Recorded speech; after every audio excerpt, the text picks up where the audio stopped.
chapters 18, 19, and 20. We're talking about the life of David. The life of Saul is basically right over in a hurry by the Chronicles. But David is talked about in several chapters. Solomon's going to be focused on there. And much is going to be said about them because it's good material. It's exciting. It's reinforcing. It helps make the people enthusiastic who have come back from Babylonian captivity. And this is good news that they're reminded of. So that's what we're talking about tonight. As far as the overall outline that we've had all along of 1st and 2nd Chronicles, we had copies available in the foyer, and we can certainly get more if we need them. We're talking about what this outline calls the military victories of David. Some sources call it the wars of David. In some cases, he seems to have initiated battles. In some cases, he responded to threats by other nations. But we read much more here than we do back in the book of Kings about what David has done as far as why he was a man of blood. Remember, God said, "You're not going to build my temple.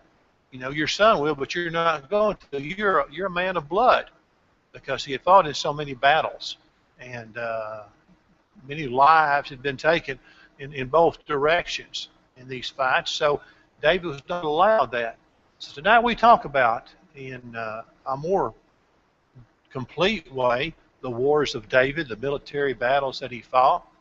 It's divided into the early victories and the latter victories. Bear in mind that this is not intended to be chronological. And we're pretty sure that it is not chronological. But all this happened during David's reign. And some of them we can date, some of them we can place, some of them we cannot. Okay, the Bible that I was using, and that has it in paragraphs, basically calls these first few verses of chapter 18 David's further conquest, because it isn't as though he's done things before or hadn't done things before as far as overcoming the enemies of God's people, but there's going to be more now, and the nations in about every direction are going to be faced and going to be met in battle. This is the family tree of David. And you can't read all the leaves. I understand that. But I mention this because if you can read up here, here's David and the different generations. Notice that Abishai, and oh, how I wish that was just Abishai or something like that. But it's Abishai. It's 4 syllables. Abishai. That's one of his nephews. And Joab is one of his nephews. Remember those names. You remember that they were in his military forces. Joab was his head commander, and Abishai was a commander who's going to take place with some of the forces, some of the soldiers in a battle that we'll look at tonight. So these are relatives, and there are others, of course, that come up in the stories that we read, but those are the two that I wanted us to remember for tonight, and that's why I put his family tree on there. They were his nephews, not just soldiers who served him. Okay, we begin with verse 1 of chapter 18, and we'll go nation by nation here for the most part, for a little while at least. After this, it came to pass that David attacked the Philistines, subdued them, and took Gath and its towns from the hand of the Philistines. Gath, we'll see the map here in just a moment. Gath was sort of the jewel in the crown of Philistine territory. Gath right there. Remember what famous giant came from Gath, called Gath his hometown? Goliath.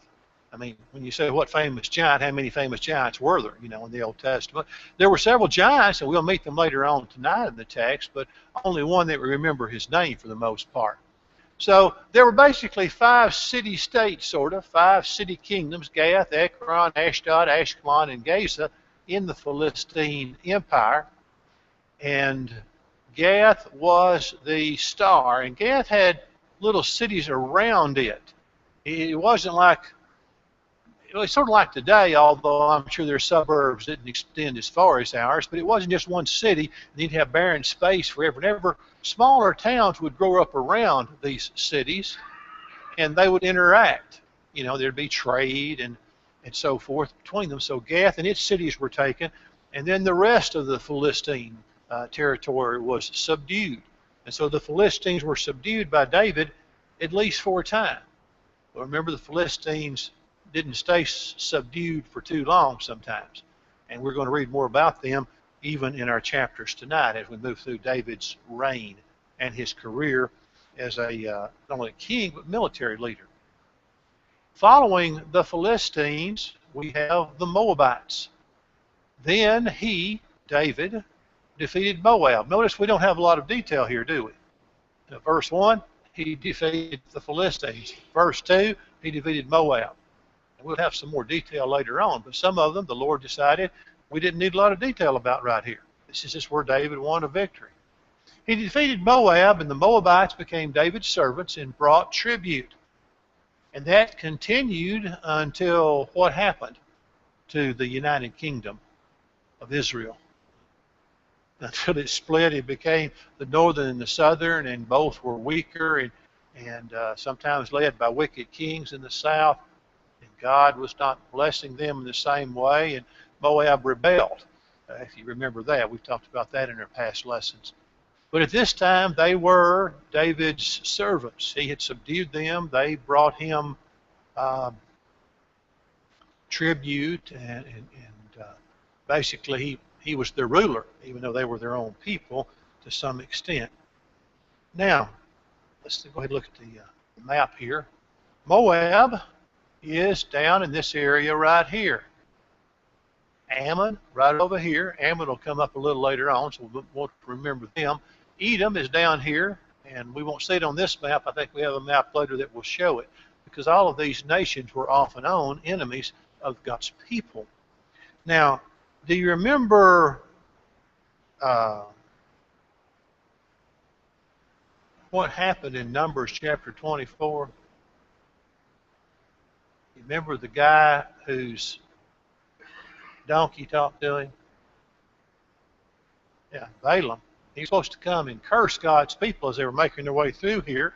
They came up on this side from, after they wandered for 40 years, they came up on this side of the Jordan River, and the king asked him to come and to curse them, and Balaam came, and of course God controlled his cursing or his blessing, and he blessed them. One of the things he said was, somebody's coming, Numbers chapter 24.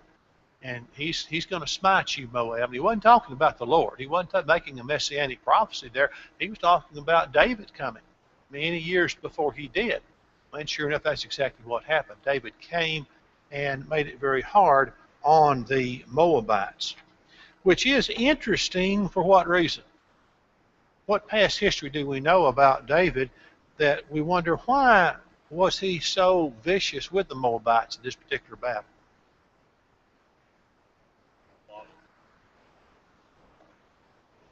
Okay, Ken's a slide ahead. 1 Samuel 22, 3 and 4. David was a fugitive from Saul, running for his life, living in caves, living in forests, wherever he could get away and hide, that's what he did. And he didn't want his mother and father to have to endure that and take chances with them. And so he takes them to the king of Moab. David went from there to Mizpah of Moab, and he said to the king of Moab, "Please let my father and mother come here with you till I know what God will do for me." So he brought them before the king of Moab, and they dwelt with him all the time that David was in the stronghold.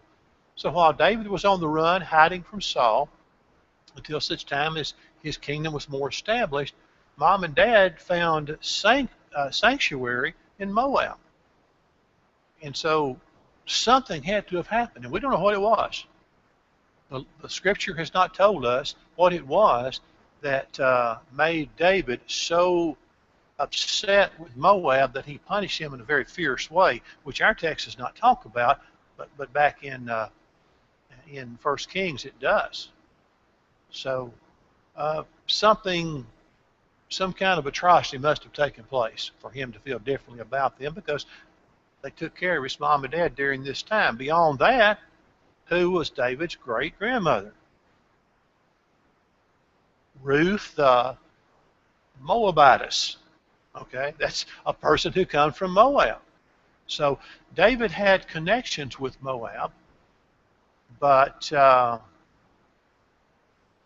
something happened that made him very, very brutal when he defeated them. And a lot of killing went on, and we just don't know what it was. But that was one of the battles. Okay, let's see. And so here we have an overall view of his kingdom as David is successful. And remember, this is to encourage, this is reminding returning Jews from Babylon of the glory days of the kingdom during the reign of David, during the reign of Saul, when the promise of Abraham was fulfilled from the river Euphrates to the river of Egypt right here, and to the Great Sea over here, as far as there was land that basically wasn't desert. All this territory God had promised Abraham, and it was, in a complete sense, delivered. So this was because he was able to be victorious in these battles that we're talking about. Now, here's something about the battles. This is now after Moab, and we're going up to Zobah. I may have needed that map before I went on. Yeah, we need to look at the map here and see where we're going. Here is Zobah right up here. This would be today what would be part of Syria, the nation of Syria. And of course the Syrians were already there. Aram, the Arameans, that's another name for the Syrians. They were already there too. And some other kingdoms up here that we read about, up around Hamath and some other places, including one that turned out to be a friend and an ally of David. But there were also some enemies, and Hadadezar, the king of Zobah, was one of those. And David defeated Hadadezar, king of Zobah, as far as Hamath. That was far north there, that I pointed to a moment ago on that map, as he went to establish his power by the river Euphrates, which was God's plan and God's promise. David took from him 1,000 chariots, 7,000 horsemen, and 20,000 foot soldiers. And David also hamstrung all the chariot horses, except that he spared enough of them for 100 chariots. So it's brutal to us, but back then that's what they did to reduce the military power of an enemy. They made their horses so that they could not be ridden in combat. And if you hamstring one, again, not a very pleasant thing to think about, but that's what they did. So those horses could not be used against them and left them there, except for 100 of them. Now, could David use those 100 horses for making war against somebody else? What were the Israelites told? Deuteronomy 17, I think. Yeah, Deuteronomy 17. As they came up from Egypt and they entered a place where horses were going to be around and used in warfare, what did God say about horses?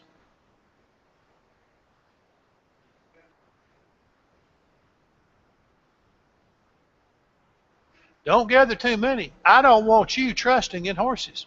I don't want you to think that you are a military might and you can win a battle. You can be successful because you've got a lot of horses to ride when you're fighting somebody who doesn't. I don't want you to think that that's why you win a battle. And so basically the Lord said, I don't want you to have a lot of horses. Don't want you to use them in warfare.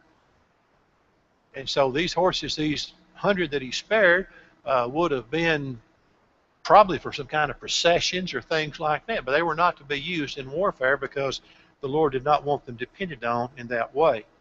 But they also did not want to leave them around for Hadadezar and his folks to use against them on another occasion. And that's why they were hamstrung. When the Syrians of Damascus came to help Hadadezar, if you remember, they were over kind of to the east a little bit there, you know, Syria, Aram. Of course, Syria's a big country that takes in all of that today and then some. All of that territory that was on that map is Syria today. It wasn't quite that large back then. But the Syrians got involved too. They decided it was in their best interest to join forces with Hadadezar and fight against these people that seemed to be really successful from Israel. And they got involved too, and David killed 22,000 of the Syrians in battle. Then David put garrisons in Syria of Damascus, and the Syrians became David's servants and brought tribute. This is the story of David's reign. As far as his military leadership, as far as his reigning as a monarch and having control, very, very successful. Very few things to say didn't go well. So the Lord preserved David wherever he went. And David took the shields of gold that were on the servants of Hadadezer and brought them to Jerusalem. And guess what was going to be done with those in a few years? What were they going to become part of? The temple that Solomon was going to build. He was gathering up the things that Solomon would need to build his temple. Bart, I see your hand? Okay. Bart was just stretching his hand there. I thought he was going to say something. Okay, so David was very, very successful in all of these battles. Well, we're still talking about battles in this chapter. Okay, also from Tibhath and from Chun, cities of Hadadezer. We don't know exactly where those are, but they were up there close to the other cities that we saw on the map. David brought a large amount of bronze, with which Solomon made the bronze sea. Remember the great, big, huge bronze thing that held all kinds of water? There at the temple, they had something similar to that at the tabernacle, because a lot of water was involved in sacrificing animals. It was bloody. A lot of things had to be washed off, and water was necessary. And so that was going to be a part of the temple when Solomon built that as well. Now when and if you look back in 1 Kings, he's also called Toi, T-O-I. King of Hamath heard that David had defeated all the army of Hadadezer, king of Zobah. I wish these guys could have easier names. He sent to Hadaram, his son, to King David to greet him and bless him. Now, Toi, or To, had a vested interest in Hadadezer not being successful. There was some strife between them, and so he thinks, this is great. This is the enemy of my enemy. I'm going to make him my friend, and that's what he seeks to do. And he sends his son, who's also called Jehoram in other places, I think. These Hebrew names are pronounced and spelled different ways, but he sends his son, well, not Hebrew, but Eastern names. He sends his son to David because he wants to be friends with David, and he does. He becomes a friend and an ally. He sends him to greet him and bless him because he had fought against Hadadezer and defeated him. For Hadadezer had been at war with two.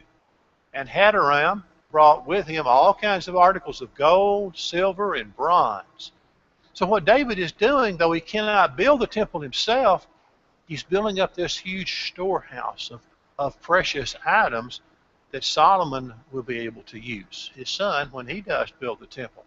King David also dedicated these to the Lord, along with the silver and gold that he had brought from all these nations, from Edom, from Moab, from the people of Ammon, from the Philistines, and from Amalek. These were all people that he defeated their armies, he subdued them, he ruled over them, and they brought him tribute because that he was the head of that empire. We don't think of it as the Jewish empire, the Israelite empire, but in some ways that's what it was like, because he was the one in power and collecting lots of tribute in the process.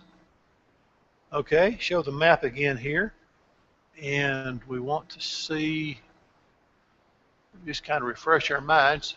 Up here is where a lot of this took place. There's Zobah, here's Hamath, here's Aram. So up here in this area is where Hadadezer was. We don't know exactly where Tu was, or Toi, but he was close by. A number of kings in the northern part of the area beyond what Israel controlled up until this time, and now they control all of it. They're either have defeated them or they're allied with them, as in the case with Toi.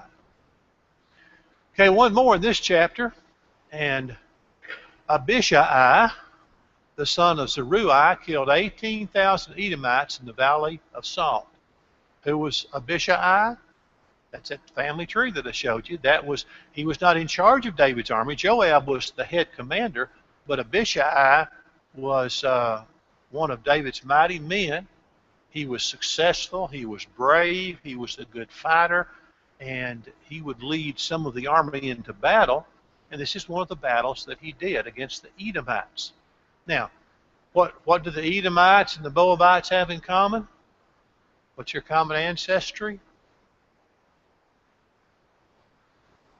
Both from Lot by means of the two children that were born by Lot and his daughters. Okay, so they weren't exactly like friends still, but they did share a heritage there. So we've got Edom over here and Moab as well, and we're not through talking about them in the chapters tonight. But nevertheless, David was preserved by the Lord wherever he went. God intended for this to happen as it did, for him to be successful as he was, and to prepare the way for what was coming through Solomon and then eventually through the Messiah. Okay, David's administration. And not a lot to say about this, but I thought we'd mention a couple of verses here because it is talked about the people who worked with him. David reigned over all Israel and administered just judgment and justice to all his people. He seems to have been a pretty good ruler. Joab, the son of Zeruiah, was over his army. Remember, another nephew. And Jehoshaphat, the son of Ahilud, was recorder. Zadok, the son of Ahitub, and Abimelech, the son of Abiathar, were the priests. Shaphat was the scribe. Benaiah, was son of Jehoiada, was over the Cherethites and the Pelethites. Now, the Cherethites and the Pelethites are interesting because it depends on who you read. Some scholars believe that the Cherethites came over and settled from the island of Crete out in the Mediterranean Sea, not too far offshore, relatively speaking, and that the Pelethites came from the Philistines, or came from the Philistine area. They weren't Philistine, the same blood, but they came and settled in the area of the Philistines. They were the Pelethites. And so neither one of these people were Jewish, if that's true. And yet they were David's royal soldiers, his personal squad of men. They were his bodyguards, the Cherethites and the Pelethites. And they may have been non-Jews. And for that reason, somebody assumed they could be trusted more likely. They were serious about their business. They were going to be influenced by, one tribe of Judah or another because they weren't Jewish. That's one line of reasoning. The other line of reasoning is that they were actually people within Israel from whom these two groups sprang from. We just don't know a whole lot about them, but that they did, and they were Jews. And they were David's personal bodyguards. Because some people don't believe, some scholars don't believe, that David would have ever allowed and trusted non-Jews to be in that position, to be his bodyguard. So you can take it and you can write a term paper and defend whichever side you believe. The truth is we really aren't sure. All we know is these two groups of people, whether they came from a Jewish heritage or they came from a non-Jewish heritage, they were David's bodyguards. And they stayed with him sort of like a Secret Service would do today, and like many bodyguards did even back then in those cultures, to especially protect the king, give their lives for the king, not trust anybody when they're around the king, and keep an eye on everything. That would have been their job. Okay, and David's sons were chief ministers at the king's side. You may have a translation that says priest. Anybody have a translation that says priest instead of chief ministers? Okay, there are a few. It's a minority. But there was a time when that word was understood, the Hebrew word was understood to be priest. But of course, they were not priests. They were from the right tribe of Israel to be doing priestly services. So David's sons were not priests in the religious sense. They were chief ministers. And it's a term like we have today. We talk about even in cultures today, the minister of finance or the minister of defense. It has no religious connotation in our English language, even though we have that word minister in there. So this word that's used by the writer of Chronicles is a Hebrew word. And in this case, David's sons were not priests, religious leaders. They were at his side taking care of certain responsibilities for him. So this was David's administration. And that's going to finish up chapter 18 then. Any comments? We're moving pretty well. Just don't ask any names to be repronounced. I might not say them the same way. Okay, now battle against the Ammonites and the Syrians. In fact, the Ammonites and the Syrians decide we've got to work on this thing together. You know, if anybody's ever going to stop this country called Israel, we're going to have to get together and do that. And that was what they tried. Okay, here's Ammon. And the contrast is not as good as I would have hoped as it is on the laptop, but nevertheless, you can see the orange territory. That's what this color is supposed to be, surrounded by the yellow. Here's the Jordan River, Dead Sea, Sea of Galilee up here. So we're talking about the east side of the Jordan River, and we have Ammon, one of the sons of Lot, whose brother was Moab. And we have a city called Rabbath here, and Rabbath simply means, Ammon simply means Rabbath of Ammon, but we'll just call it Rabbath, which is the capital there. And we're going to talk more about that capital in just a moment. But this is where the next victory is going to be won. So you see, let's see, here's Rabbah, the general picture. This is part of the territory that David is going to control as part of this land that God has always promised Abraham's descendants. And we don't have it, but we have Edom, Moab, and Ammon all right here as countries that had to be dealt with.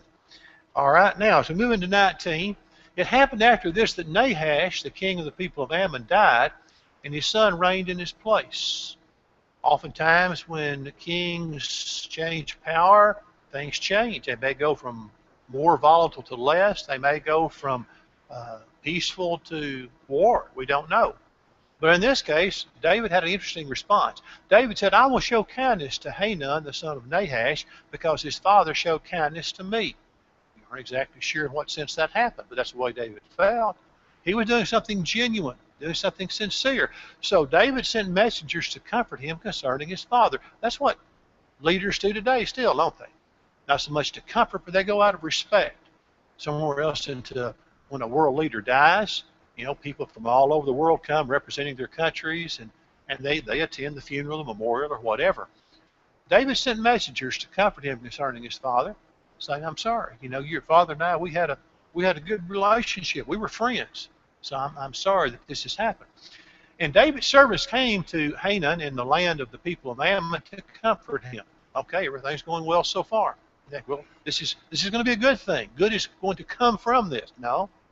The princes of the people of Ammon said to Hanun, do you think that David really honors your father because he has sent comforters to you?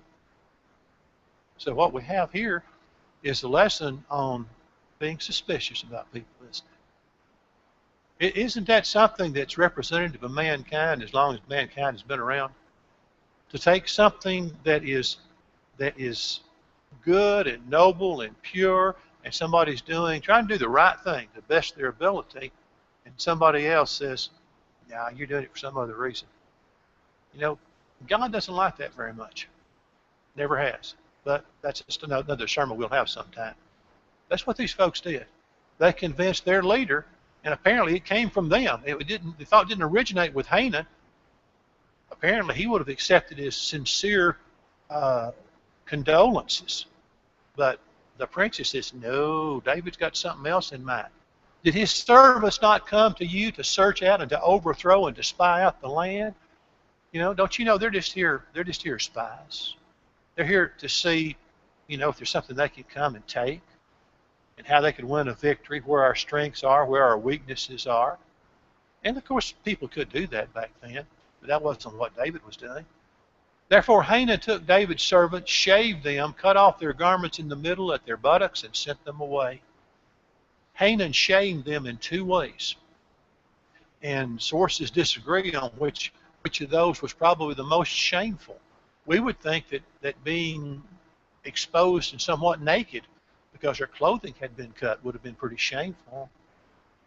But in those days, to have your beard cut off, that was just about as much of a disgrace as anything could be. Because the beard was the symbol to a man of maturity and of respect and when you could grow the beard, that was a symbol of something. And when you cut that off, it's like saying, these are children. They don't have a beard. They're children. It's great disgrace. Well, Hanan disgraced them in both ways. Hanan set up his own demise right here, acting very foolishly because of the advice of his princes and being suspicious when there was no reason to be suspicious. Then some went and told David about the men. They hadn't made it back to David yet, but somebody went and told David. And he sent to meet them because the men were greatly ashamed. They didn't want to come back. They didn't want their families, the people that they knew, to see them like it. They may have put their clothing on, but their beards take a while to grow back. Nothing they could do about that right away. And the king says, wait at Jericho until your beards have grown and then return. So they would be less shameful and people would not see them in that condition. So David had sympathy for these men. His messengers had been treated this way, but he was very angry with Hanan. When the people of Ammon saw that they had made themselves repulsive to David, Hanan and the people of Ammon sent 1,000 talents of silver to hire for themselves chariots and horsemen from Mesopotamia, from Syriac-Maacah and from Zobah. Remember, we already talked about Zobah. This other group was up there in the northern part of it, of Mesopotamia, the same general area. And they hired mercenaries to come down and fight for them, knowing they were not equipped to be successful against David if he came in battle to them. And he was going to, because of the way they treated his messengers, because they had turned something sincere into something that they deemed suspicious and then embarrassed his messengers. So they hired for themselves 32,000 chariots with the king of Maacah and his people, who came and encamped before Medeba, somewhere around 20 miles or so south of Rabbah, is what we believe where that town was. And the idea was to catch Joab and the army in between them, hoping that he would come and Rabbah would be up here, the mercenaries would be down here, and they would just close the trap. Seems to be the plan. And the people of Ammon gathered together from their cities and came to battle. So we're going to find out how much God was with David's army. And he has pretty good leadership here of his men. Now when David heard of it, he sent Joab and all the army of the mighty men. Those mighty men were tough. Those mighty men had been through hard times with David. They were brave. They were strong. They were victorious in battle. And all the people of Ammon came out and put themselves in battle array before the gate of the city. This is Rabbah we're talking about. And the kings who had come were by themselves in the field. When Joab saw that the battle line was against him before and behind, Ammonites up here, mercenaries down south, he chose some of Israel's best and put them in battle array against the Syrians, because they were probably the biggest challenge. They were the mercenaries, they were the trained fighters, and he needed some good soldiers against them. And the rest of the people he put under the command of Abishai, his brother, and they set themselves in battle array against the people of Ammon. So he took his strongest force against the group to the south, the mercenaries, sent Abishai north with the other soldiers. He said to them, if the Syrians are too strong for me, then you will help me. If the people of Ammon are too strong for you, then I will help you. So he's fighting on both fronts there, which is what he had to do because there were two armies. Be of good courage and let us be strong for our people and for the cities of God. Some pretty brave words from the mouth of Joab. Joab shows us some real strength of character sometimes. Now, Joab was not a perfect fellow, as we know from things we're going to study and already studied, but there's times that he shows great character, and this is one of those statements. And may the Lord do what is good in his sight. So I believe he trusted the Lord was going to be with him, and they were going to be victorious, and they were. So Joab and the people who were with him drew near for the battle against the Syrians, and they fled before him. You see, the trouble with mercenaries is they're in it for what? The gold. Yeah. They don't care if the city of Rabbah burns to the ground, really, as long as they get paid. So they weren't too hard to turn and run there.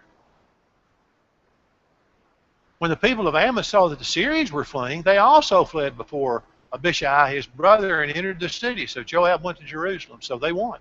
Ran off the Syrians. The Ammonites went back home and hid. And this battle's not over, because Joab's going to come back later and lay siege to the city. The city wasn't taken, but the battle was over. They'd run off the mercenaries, and they had defeated the Ammonites and sent them back into their cities. Now, it's going to come up again in just a little bit, and we are moving way too slowly here. I'm giving you too much history. The Syrians saw that they'd been defeated by Israel. They sent messengers and brought the Syrians who were beyond the river. And Shophak, the commander of Hadadezer's army, went before him. We was told David, he gathered all Israel, crossed over the Jordan, and came against them, and set up in battle array against them. So everybody just about was against Israel. They were willing to fight with each other against Israel. But no matter what they tried, it wasn't successful. So when David had set up in battle array against the Syrians, they fought with him. The Syrians fled before Israel, and David killed 7,000 charioteers and 40,000 foot soldiers of the Syrians, and killed Shophak, the commander of the army. When the servants of Hadadezer saw that they were defeated by Israel, they made peace with David and became his servants. So the Syrians were not willing to help the people of Ammon anymore. They said, we've done all we can do. This is foolish. You know, we've been defeated on every front. We're through. You're on your own. If you want to fight against Israel, we're going to make peace with them. And now Rabbah is conquered. Joab goes back. We don't know all the historical setting, but Joab leaves, and he comes back with the army and besieges Rabbah. He cuts off their water supply, has them just about ready well, actually, this is the time that happened. He has to come back again.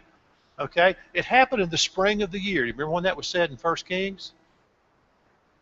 David was walking about on the roof, and he looked down and saw Bathsheba taking a bath on another roof. That's this event right here. This is the downward trend of David's reign. Everything had gone so well until now. Now it starts going downhill. It happened in the spring of the year, at the time kings go out to battle, that Joab led out the armed forces and ravaged the country of the people of Ammon, and came and besieged Rabbah. But David stayed at Jerusalem, and Joab defeated Rabbah and overthrew it. And what's not stated here is when he got ready for the very end, he brought David over to come and say, okay, you lead the final charge here as we finally defeat him. But the battle was already won. By the way, Rabbah in the New Testament times was known as Philadelphia, and was one of the 10 cities of the Decapolis, which the word means 10 cities. You know, Jesus visited the area of the Decapolis sometimes in his ministry. Well, Philadelphia was one of those cities, which used to be Rabbah. Not the Philadelphia of the 7 churches of Asia now. That's over in a different country. And then later on, this Rabbah, Philadelphia, became the capital of Jordan today, which is Amman. Okay, same city here on the banks of the river Jabbok, I believe it is. So that's the city. That's what happened there. David took the king's crown and wore it, and took all kinds of spoils and put the people into forced labor. So David did to all the cities of the people of Ammon, and David and all the people returned to Jerusalem. He was victorious totally over them. Then the Philistine giants were destroyed. David was totally successful. Again, there's where Philistia was, where the Philistines were, seacoast people, and very, very aggressive in battle, known for being fierce warriors, and known for having some giants there. It happened afterward that war broke out at Gezer with the Philistines, and one of the giants was killed. They were subdued, and there was again war, and then some more. One, the brother of Goliath, the Gittite, he was killed, whose spear was like a weaver's beam. Remember how Goliath's size was described, and all of his armor, how big it was, and a weaver's beam was about 2.5 to 3 inches in diameter, so that was quite a spear. You might hold it if you're a regular soldier, but you probably couldn't throw it very far. So these people were giants there, that among the Philistines that David's soldiers were fighting. Okay, there was another time, a war at Gath. The Philistines wouldn't quit. There was a man with 24 fingers and 6 toes, 6 on each hand, 6 on each foot, but he still couldn't beat God's soldiers. He was born to the giant. When he defied Israel, Jonathan, the son of Shemiah, David's brother, killed him. A lot in the family here. And all of these fell at the hand of David and his servants. So, here is David's territory. And unfortunately, this map didn't show Solomon's up here, but, David expanded the territory, and Solomon expanded the territory, and all the land that was promised to Abraham was owned by God's people, controlled by God's people during the times of Solomon for sure, and it looks like David, although the statements aren't made in the same form as they were when Solomon was king. I appreciate your staying with us as we move quickly through some of that, and we'll move on to chapter 21 next week, Lord willing.